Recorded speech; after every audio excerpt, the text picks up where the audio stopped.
called it home. The end of the flight was Amon Carter Field, a multi-million-dollar airport on the edge of Greater Fort Worth, as their headquarters for regional operations here. It's an air traffic center for the Southwest, serving one of the most important commercial regions in the country. It was impressive, all right.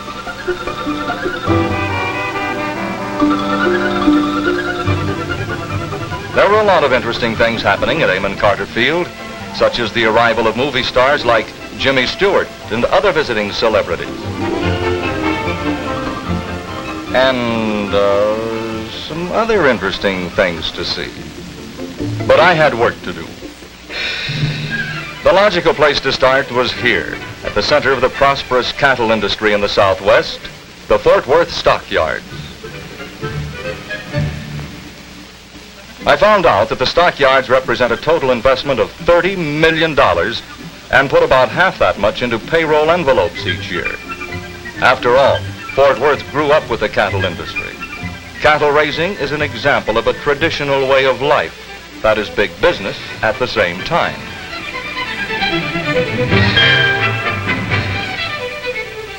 The men I talked with were real old-timers in the business, and one of them told me about something else that Fort Worth is famous for. Every year, thousands of people come to the Will Rogers Memorial Coliseum here for the Southwestern Exposition and Fat Stock Show.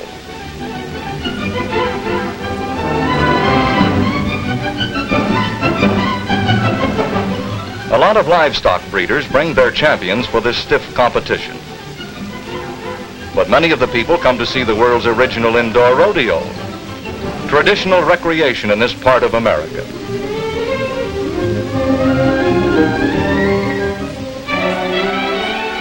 The Western tradition is reflected in Fort Worth business, too.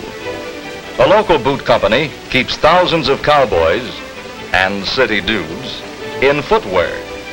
I even put on a pair myself. Mighty comfortable wearing. Fort Worth Industries make everything from Western furniture to a wide variety of candies, truck trailers, clothing, golf clubs, drilling bits, cans, processing of grain, and assembly of automobiles at the General Motors plant.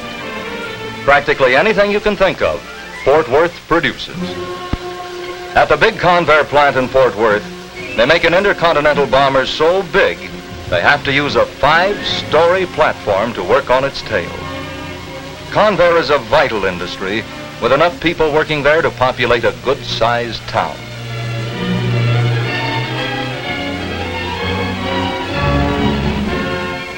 Right across the runway from Convair is Fort Worth's Carswell Air Force Base. Carswell is one of America's most important bases with a military and civilian force of 20,000 people.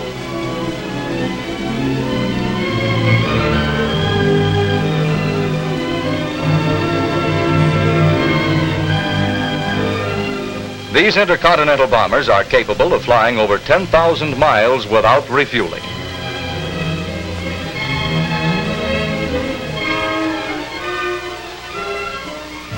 I had my first helicopter ride, too, at Fort Worth's Bell Aircraft plant. The helicopter is an amazing aircraft, perfect for a dozen different kinds of military work, from reconnaissance to rescue, and for a number of civilian uses, too.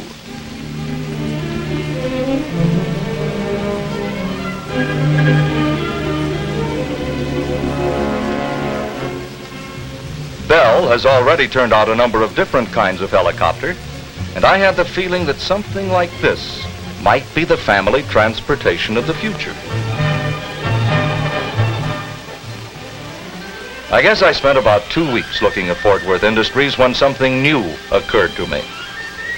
Industry is important, sure, because it's the business of earning a city's living. But before I wrote my story, I had to talk with people, a lot of people, to find out what they thought about Fort Worth. I dropped in on a convention at a downtown hotel and I went to a convention barbecue at a Fort Worth guest ranch. This was part of the story, the open friendliness of the city toward newcomers.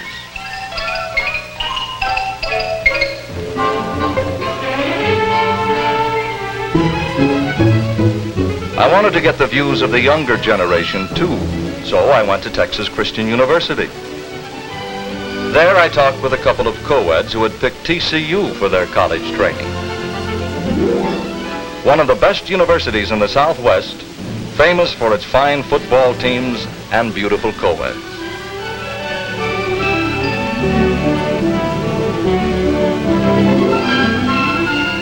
Other young people I talked to were enrolled at Texas Wesleyan.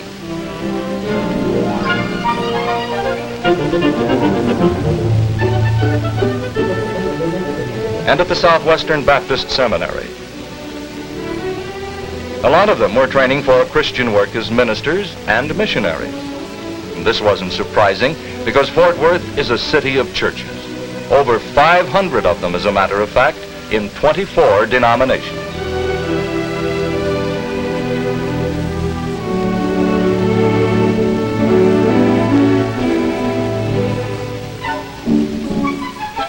I talked with children, too. I started with the Reader School for Children in Fort Worth, a place that has turned out some talented child actors.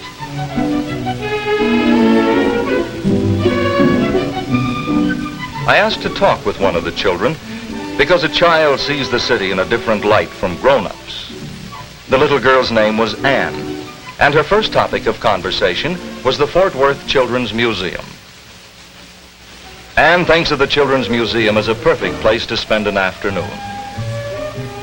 After all, where else can you see a pair of short-tailed weasels change color right before your eyes? And where else can you pet a live skunk?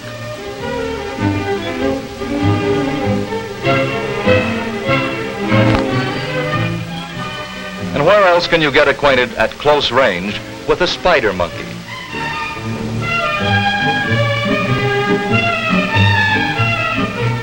That brought up the zoo. Anne was one of the zoo's regular patrons whenever she could talk her mother into it. Anne wasn't aware that she was seeing one of the finest zoos in the Southwest. She was interested in the larger animals, of course, like the giraffe and the elephant and the hippopotamus. But she was more interested in the children's zoo, patterned after Mother Goose rhymes. Nothing big from the jungle here. Instead, an unusual collection of trained animals, like a chicken that walks a tightrope.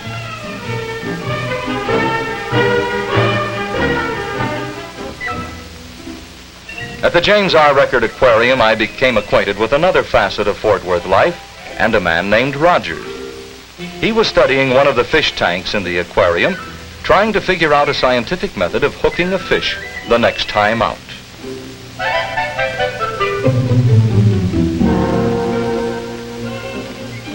He spends most of his free time on the lakes around the city. Lake Worth, Eagle Mountain, Bridgeport, Grapevine, Benbrook. Any place he can launch his boat and spend a day on the water. From him, I got the impression that Fort Worthians make the most of their lakes, using them for everything from water skiing and motorboating to coaxing the wind to put a little more power into their sailboats.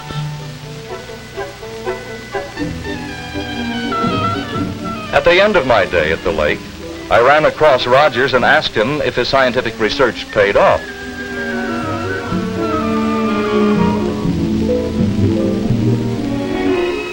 Well, at least he enjoyed the boat ride.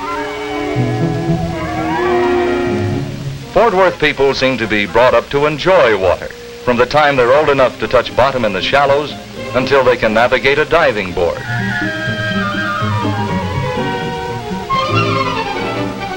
I almost wore out the freeways covering the city, talking with homeowners in a dozen different residential districts. The people of Fort Worth are proud of their homes, and rightfully so.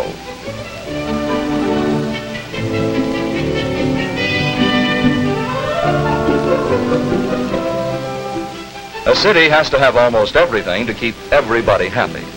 For instance, a man named Wilson told me about an experience of his.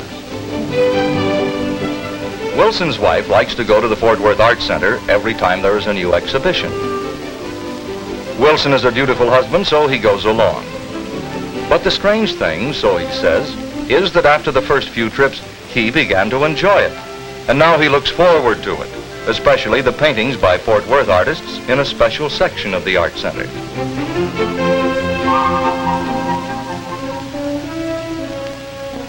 Another activity Wilson now enjoys is the opera season in Fort Worth. Productions brought in from New York and operas staged by talented singers and musicians in the Fort Worth area.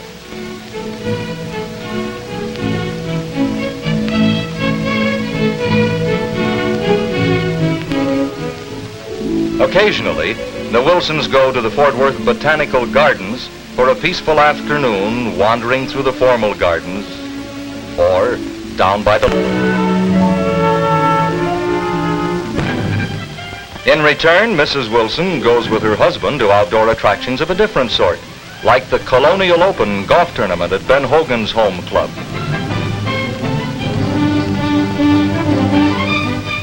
Mrs. Wilson has learned to appreciate the thrills of baseball during a Fort Worth Cats home game at LaGrave Field.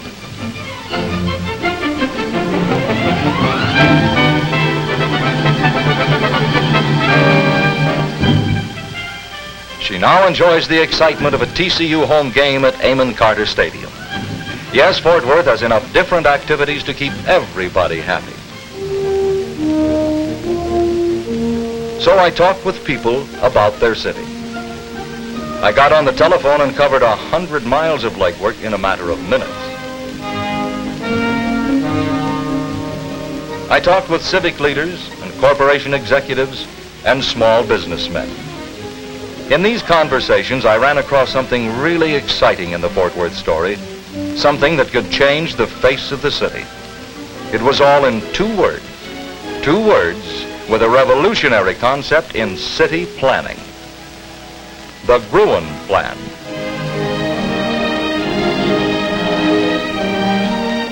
I investigated the Gruen Plan. I looked at the sketches showing Fort Worth as it could be in a few decades under this concept of the city. All traffic would be removed from the downtown area, and it would be transformed into a two-level shopping mall with trees and gardens. The face of tomorrow.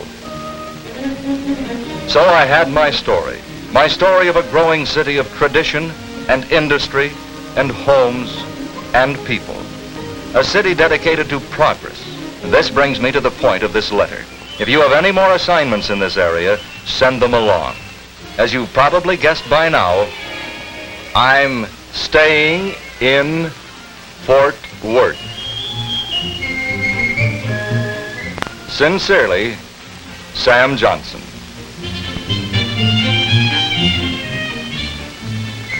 P.S. If you really want to learn how to enjoy yourself, come on down